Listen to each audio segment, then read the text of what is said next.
Though I've often labeled myself as a classical liberal, there isn't much of a real difference between the liberalism of the past, so think John Locke or John Stuart Mill, versus today's libertarianism.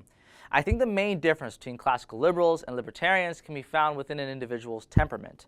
Those who are temperamentally open but dislike big government are more likely to consider themselves classical liberals. Those who are temperamentally conscientious but dislike big government are more likely to consider themselves libertarians. Regardless of whether or not you're a libertarian or classical liberal, I think it's safe to say the jury's already out with a verdict. These are the major political philosophies that, at least in the political realm, will compete against the progressives and the socialists, basically people who believe in authoritarianism or big government. If you don't really believe in me, take what happened in America during the recent elections as an example.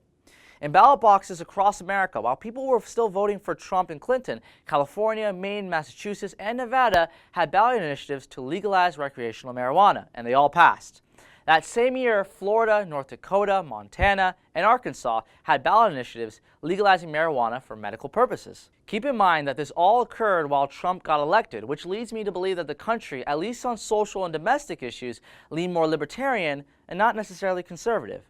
They want to legalize weed and open far more charter schools into the free market while at the same time voting for Trump.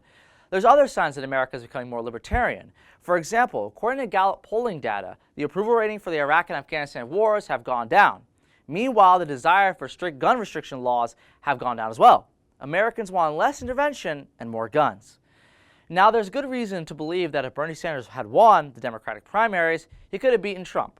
Sanders' national approval rating overall had pretty much always been well above Trump's. However, the Libertarian Party's candidate, Gary Johnson, had well over 10% of the popular support throughout the election, which, well, winning an election, but considering that the third parties almost never get that high, is still pretty amazing. Also, if there was an election between people like Ron Paul and then people like Bernie Sanders, so popular libertarian versus popular socialist, I'm not sure Bernie Sanders would win in that case. Regardless, it's great to see that politics is becoming this way. People are realizing that politics in general is more about the limitations of government, a fight between libertarians and authoritarians, which was originally the Founding Fathers' intention. The U.S. Constitution, for example, functions as a detailed guideline to restrict government. The rest is up for debate, and I'm glad the American people have spoken. We don't want to live under government restriction. I'm going to end off this video by saying this. The biggest reason why this is occurring is because there is a countercultural movement against the regressive left.